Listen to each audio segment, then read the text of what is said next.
بہت زیادہ بلانے والے ہیں، ان کے ہاں چلا جاتا ہوں۔ میں نے دیکھا تو ان کا بھائی جو ہے ایسے چل رہا تھا تو ہاتھ میں تسبیح تھی، بات تھوڑی کرتا تھا، تسبیح زیادہ پڑھتا تھا۔ اس کا دبئی میں بہت بڑا کاروبار، جسے کہنا چاہیے بہت بڑا کاروبار دبئی میں۔ کہنے لگا گاڑی میں جا رہا تھا، کچھ لوگ آئے، گاڑی کا دروازہ کھولا، بیٹھے، مجھے لے گئے۔ پھر میرے گھر والوں کو مہینوں پتہ نہ چلا، اور اس کے بعد بڑی اذیتوں کے بعد میں چھوٹا۔ اب وہاں بیٹھ کے پھر اللہ ہی تھا تنہائی میں، اور تو کوئی تھا ہی نہیں۔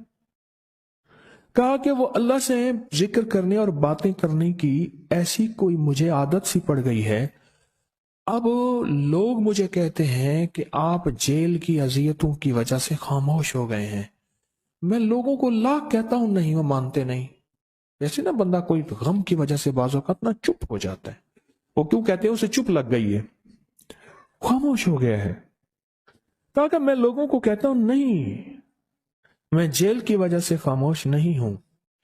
اس قید نے، اس جیل نے میرے اوپر جو آزمائش بھیجی ہے، اس قید نے اور جیل نے میرے اوپر جو آزمائش بھیجی ہے، اور میں پھر وہاں ذکر کا عادی بنا، دعاؤں کا عادی بنا، تسبیح کا عادی بنا، اعمال کا عادی بنا، اور وہ عادت سی پڑ گئی ہے، اور وہ عادت سی ایسی پڑی ہے کہ بس سارا دن اب اسی میں لگا رہتا ہوں،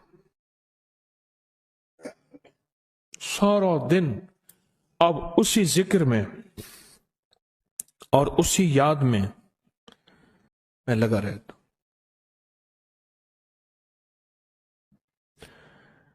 کہیں ایسا نہ ہو ہم بھی اگر ذکر سے غافل ہوئے، تسبیح سے غافل ہوئے، خدا نہ خواستہ ایسی آزمائش آ جائے، اور پھر ہم ذکر اور تسبیح اور اعمال کے عادی بن جائیں، اللہ سے عافیت مانگے۔ اور اگر ہماری زبانوں پہ تسبیح ذکر آ گیا ہے عافیت کے دنوں میں، تو سمجھ لیں یہ اس کی عطا ہے، یہ اس کی نعمت ہے، یہ اس کی کریمی ہے، یہ اس کا فضل ہے۔ اس نے بہت بڑی آزمائش سے پہلے ہمارے اوپر اتنا کرم کر دیا، اس کا بہت بڑا کرم ہے۔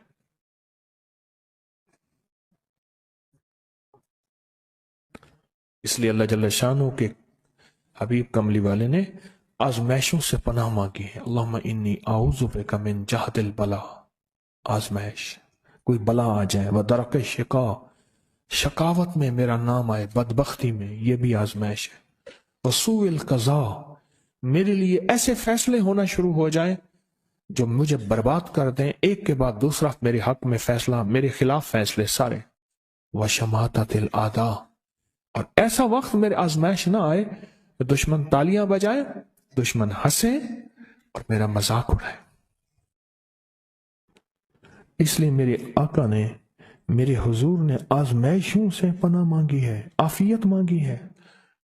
اللہم انی اعوذ بک من زوال نعمتک، اللہ نعمت دی پھر اس کا زوال آ گیا، وتحول عافیت،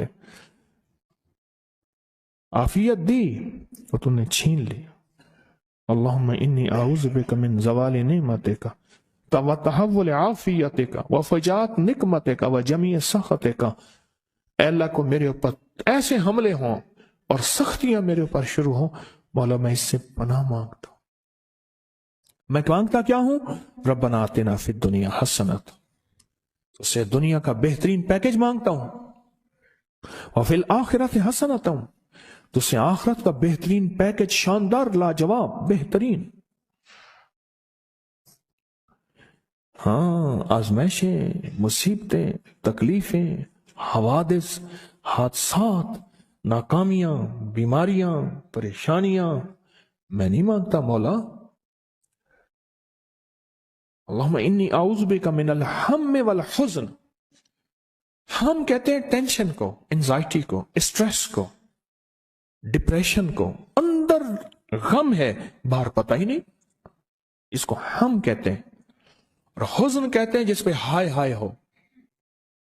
اے اللہ میں تجھ سے اندر کا دکھ جو مجھے دیمک کی طرح کھائے، اور باہر کا دکھ